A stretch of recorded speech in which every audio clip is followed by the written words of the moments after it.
আসসালামু আলাইকুম প্রিয় শিক্ষার্থীবৃন্দ, সবাইকে শুভেচ্ছা। সৃজনশীল প্রশ্ন উত্তর এইচএসসি ভূগোল প্রথম পত্র, বোর্ড প্রশ্ন 2026, প্রশ্ন নম্বর 7। ইতিপূর্বে আমি 1 থেকে 6 পর্যন্ত প্রশ্ন তার উত্তর নিয়ে বিস্তারিত খুঁটিনাটি সবকিছু আলোচনা করেছি। আজকে আমার আলোচ্য হচ্ছে 7 নম্বর প্রশ্ন, যেটা এইবার পূর্ণাঙ্গ সিলেবাসে প্রথম মাঝে সংক্ষিপ্ত সিলেবাস ছিল, এবার পূর্ণাঙ্গ সিলেবাসে এই অধ্যায়টা আবার নতুন করে দিয়েছে এবং সেখান থেকে একটা প্রশ্ন হয়েছে। যেহেতু বাংলাদেশের সকল শিক্ষা বোর্ডে অভিন্ন প্রশ্নে পরীক্ষা হয়েছে, এটা যে প্রশ্নটা এখানে এসেছে সেটা অত্যন্ত সহজ একটা প্রশ্ন। অর্থাৎ এই অধ্যায়ের প্রথমে সমুদ্র তলদেশের যে ভূমিরূপ বা ভূপ্রকৃতি সেই সম্পর্কিত। যাই হোক, আলোচক হিসাবে আছি আমি মোহাম্মদ আকবর আলী চার। আমি একটু আলোচনায় আসি। এখানে যে উদ্দীপকটা দেওয়া আছে, বলা আছে 7 নম্বরে, সমুদ্র তলদেশের ভূমিরূপ। 1 ডিগ্রি ক আছে, 1 ডিগ্রি কোণে সমুদ্রে নেমে গেছে। খ আছে খাড়া ঢাল বিশিষ্ট, যার গভীরতা 200 মিটারের অধিক, আর মেরিয়ানা খাতা উল্লেখযোগ্য। একেবারে ক্লিয়ার করে কথাগুলো লিখে দিয়েছে উদ্দীপকে, এখানে কোনো জটিলতা রাখে নাই। আমরা সমুদ্র তলদেশের ভূমিরূপ আলোচনা করতে যেয়ে সেখানে দেখেছি মহিষপান, মহীঢাল, মহী খাত, তারপরে হচ্ছে শৈলশিরা, গভীর সমুদ্র খাত। এই ভূমিরূপ গুলো আমরা আলোচনা করেছি এবং সেখান থেকে এখানে প্রশ্ন দিয়েছে। 1 ডিগ্রি কোণে সমুদ্রে নেমে গিয়েছে, এর দ্বারা কি বোঝানো হয়েছে? এটা হচ্ছে মহীসোপানকে বোঝানো হয়েছে। খাড়া ঢাল বিশিষ্ট, যার গভীরতা 200 মিটারের অধিক, যেটা সেটা তার নিচে, সেটা হচ্ছে মই ঢালকে নির্দেশ করা হয়েছে। এবং ম্যারিয়ানা খাত উল্লেখযোগ্য। ম্যারিয়ানা খাত অর্থাৎ গভীর সমুদ্রের খাতকে নির্দেশ করা হয়েছে।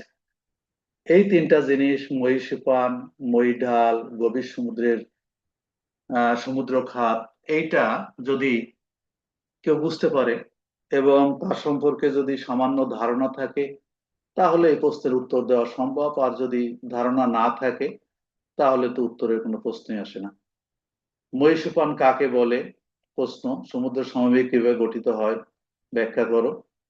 উদ্দীপকে উল্লেখিত ক ভূমিরূপের বর্ণনা দাও। এখানে ক ভূমিরূপ মানে মহীসোপানের বর্ণনাতে বলছে।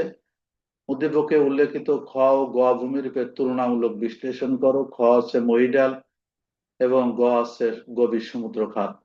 এই দুইটা হচ্ছে তুলনামূলক বিশ্লেষণ করতে বলছে, পার্থক্য লিখতে বলেছে। তাহলে একদম গতানুগতিক প্রত্যেকটা প্রশ্ন ঘতে দেখছি সেখানে তুলনামূলক বিশ্লেষণ, পার্থক্য বা আলোচনা, পর্যালোচনা ইত্যাদি এগুলো দেওয়া হচ্ছে। আর গোয়াতে একটারই বিবরণ বা বর্ণনা দিতে বলা হচ্ছে। তো যাই হোক, এই ধরনের একটু যারা ধারণা আছে সাবজেক্ট সম্পর্কে, তাদের প্রশ্নের উত্তর দিতে কোনো সমস্যা নাই। সবচেয়ে জটিল বা কঠিন দুঃখের বিষয় যে আমি খাতা দেখার সময় প্রশ্নের উত্তরে, অধিকাংশ প্রশ্নের উত্তরে এর সঠিকতা নাই। অর্থাৎ বই সম্পর্কে তাদের কোনো ধারণাই নাই এবং বইয়ে হাত দিয়েছে বলে আমার মনে হয় না। তো যাই হোক, নেগেটিভ কোনো কথা না বলে যা করছে এখন, এইভাবে আমার প্রশ্নের উত্তরগুলো দেখে একেবারে 10-এর মধ্যে 10 পাওয়ার উপযোগী একটা উত্তর মূল্যায়ন আমি এখানে করে দেব। তো যাই হোক, আমরা আসি প্রশ্নের উত্তরে। প্রথমে আসি সৃজনশীল প্রশ্ন উত্তর 7 নম্বর, মহীসোপান কাকে বলা হয়? মহীসোপান কাকে বলা হয় বলছে কি, সমুদ্রের উপকূল রেখা থেকে সমুদ্র তলদেশের দিকে ক্রমান্বয়ে ঢালু হয়ে নেমে যাওয়া প্রায় 1 ডিগ্রি কোণে নিমজ্জিত অগভীর অংশকে মই সমান বলে। এখন 1 ডিগ্রি তো বা উদ্দীপকেই লেখা আছে। এই যে এখান থেকে এই পর্যন্ত, এই যে উপকূল রেখা থেকে এই 200 মিটার পর্যন্ত বা 101 ডিগ্রি কোণে, এই অংশটাই হচ্ছে মহীসোপান, সমুদ্রের উপরিভাগ, তারপরে তলদেশ, এইভাবে উল্লেখ করা হয়েছে। সমুদ্রের উপকূল রেখা থেকে সমুদ্র দেশের দিকে ক্রমান্বয়ে ঢালু হয়ে নেমে যাওয়া প্রায় 1 ডিগ্রি কোণে নিমজ্জিত অগভীর অংশকে মহীসোপান বলে। এখান থেকে এই যে এই অংশটা আমাদের মহীঢাল, মহীসোপান, ভুল বললাম, মহীসোপান কন্টিনেন্টাল সেল। এবার আমরা 2 নম্বর বা খ নম্বর প্রশ্নে আসি। খ নম্বর প্রশ্নে কি আছে? খ নম্বর প্রশ্নে আছে আহ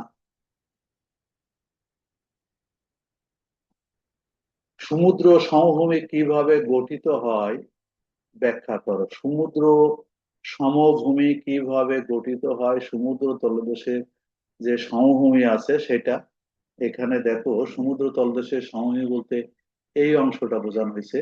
এখানে এই অংশটা গভীর সমুদ্রের আহ যে সমভূমি আছে সেটাকে বোঝানো হয়েছে। তাহলে আমরা উত্তরে আসি। মহীঢালের শেষ সীমা থেকে সমুদ্র তলদেশে যে সুবিস্তৃত মৃদু ঢালযুক্ত সমতল ভূভাগ দেখা যায় তাকে সমুদ্র সমভূমি বা গভীর সমুদ্রের সমভূমি বলে। এই যে মহীঢাল থেকে চলে যাওয়া একেবারে একটা সমঢাল বিশিষ্ট, বলছি, মৃদু ঢাল যুক্ত সমতল যে ভূভাগটা আছে, এই সমতল যে ভূভাগটা আছে তাকেই সমুদ্রভূমি বা গভীর সমুদ্রের সমভূমি বলা হয়। এটি প্রধানত 2টি প্রক্রিয়ায় গঠিত হয় সমুদ্র তলদেশের সব ঘটনা। প্রথমত আগ্নেয়গিরি অগ্নুৎপাতের ফলে নির্গত লাভা সমুদ্রের তলদেশে স্তরে স্তরে জমা হয়ে সমতল ভূমির তৈরি করে। কিভাবে গঠিত হয় সেটা বলছে। তাহলে প্রথমত আগ্নেয়গিরির অগ্নুৎপাত একটা ফ্যাক্টর, যা দ্বারা যে স্তরে স্তরে সমুদ্র তলদেশে যে লাভা সঞ্চয় হয়, সেই লাভা সঞ্চয়ের পরে সমুদ্র তলদেশের এই সমুদ্র সমভূমিটা গঠিত হয়। দ্বিতীয়ত ভূখণ্ড থেকে নদীবাহিত পলি সূক্ষ্ম ধূলি বালুকণা সমুদ্রের জলজ উদ্ভিদ প্রাণীর দেহাবশেষ, এটা দরকার নাই, কোটি কোটি বছর ধরে গভীর সমুদ্রের তলদেশে সঞ্চিত জমাটবদ্ধ হয়ে এই সমভূমির সৃষ্টি করে। দ্বিতীয়টা কি পেলাম আমাদের, যে সেটা হচ্ছে নদীবাহিত পলি, তারপরে যে সূক্ষ্ম বালুকণা আছে, সমুদ্রের যে জলজ উদ্ভিদ প্রাণীর যে দেহ অবশেষ আছে, কোটি কোটি বছর ধরে গভীর সমুদ্রের তলদেশে সঞ্চিত এবং জমাটবদ্ধ হয়ে উঁচু হয়ে সেটা কি হয়েছে, একটা সমুদ্র তলদেশে সমভূমি সৃষ্টি হয়েছে। তাহলে আমরা গভীর সমুদ্রের যে সমুদ্র সমভূমি আছে, এই সমভূমি কিভাবে সৃষ্টি হলো, তার গঠন প্রক্রিয়া এখানে আলোচনা হলো। 2টা প্রক্রিয়ায় 2টা ফ্যাক্টর এখানে কাজ করছে। একটা হচ্ছে আগ্নেয়গিরির অগ্নুৎপাত আর একটা হচ্ছে বাহ্যিক প্রক্রিয়া, বালি পলি, তারপরে হচ্ছে জলজ উদ্ভিদ প্রাণী দেহ অবশেষ সঞ্চিত হয়ে। তাহলে আমরা এটা অত্যন্ত আহ সহজ একটা প্রশ্ন এখানে দিয়ে দিয়েছে। তারপরে আমরা গ নম্বর প্রশ্নে যদি আসি, গ নম্বর প্রশ্নে কি উত্তর বলছে, যে উদ্দীপকে ক ভূমিরূপটি আলোচনা করতে বলছে। উদ্দীপকে উল্লেখিত ক ভূমিরূপটি হলো মহীসোপান। এটা তো আমরা জানি, ক ভূমিরূপটি হলো মহীসোপান, নিজে বিস্তারিত আলোচনা করা হলো। প্রথমে আসো মহীসোপান, যেটা আমরা আগেই আলোচনা করেছি কাকে বলে।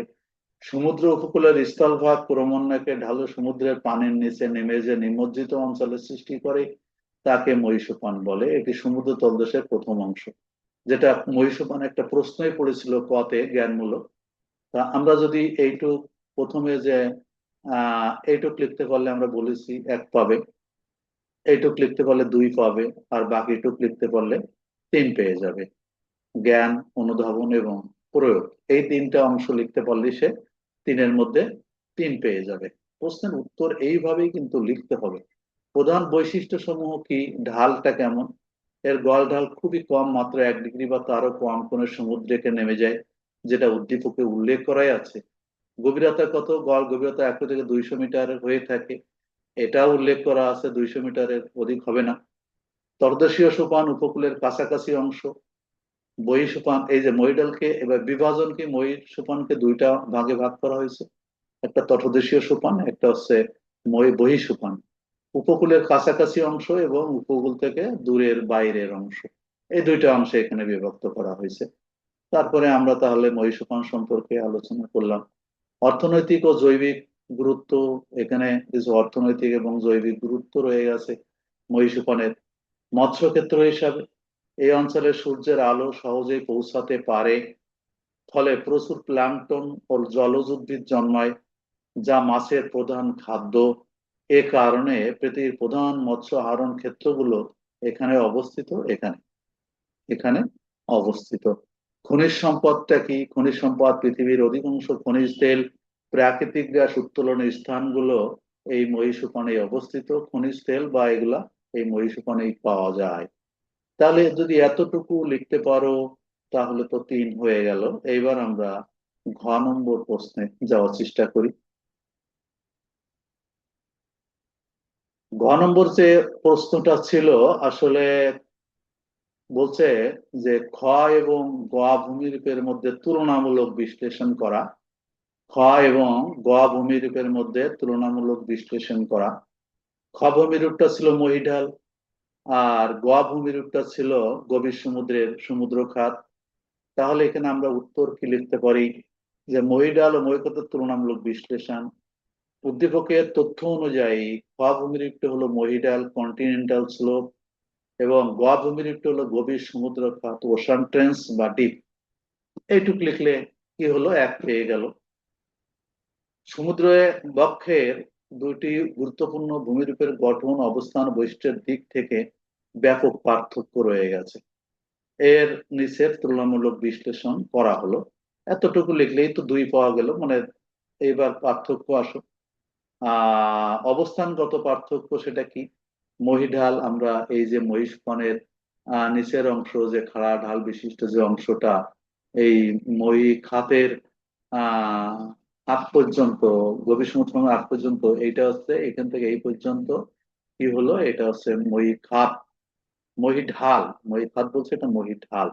মহিঢালটা কি? মহীসোপানের শেষ প্রান্ত থেকে সমুদ্রের তলদেশ পর্যন্ত খাড়ার অংশকে মহীঢাল বলে। এটি মহীসোপান এবং গভীর সমুদ্রের সমভূমির মধ্যবর্তী সংযোগস্থল। এই যে এখান থেকে এই পর্যন্ত, এই যে গভীর সমুদ্রের সমভূমির ওতে এখান থেকে সংযোগস্থল।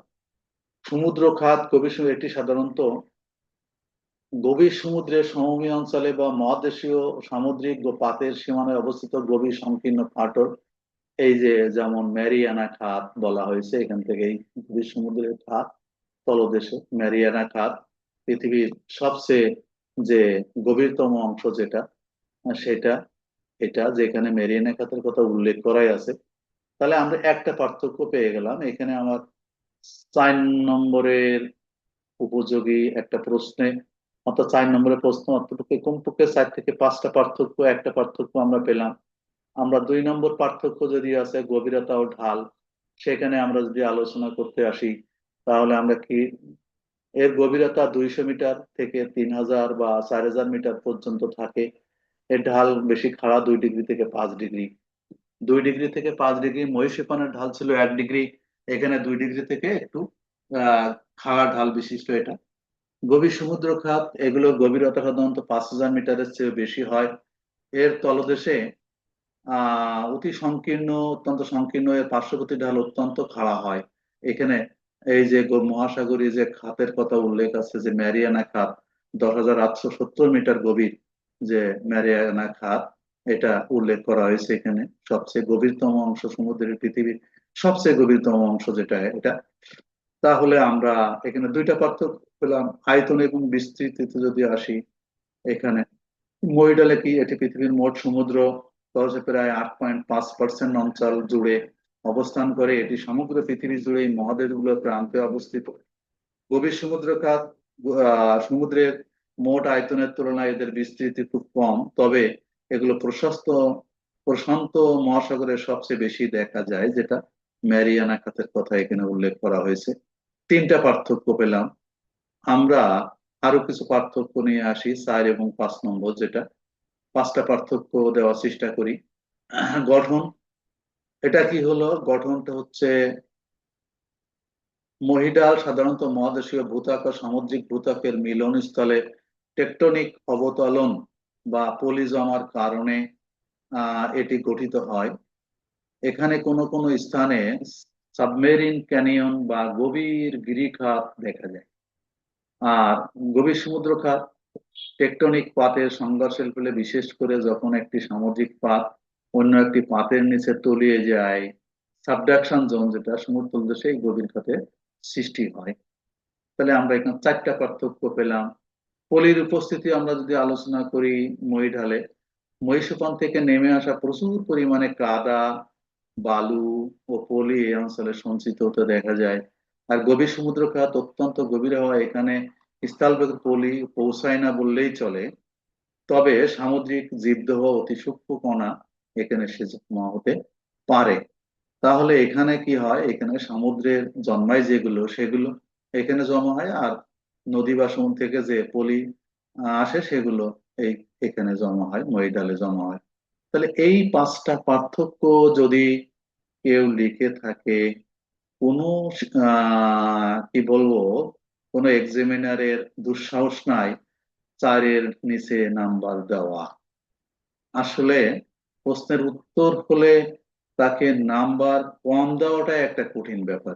এখন যে প্রশ্নের ধারা, তার অনুযায়ী যদি উত্তরটা আসে, তাহলে তাকে 50-এর মধ্যে, যে 50 নম্বরের প্রশ্ন, পাঁচটা প্রশ্ন হয়, 5-10কে 50-এর মধ্যে তাকে 50 দেওয়া সম্ভব।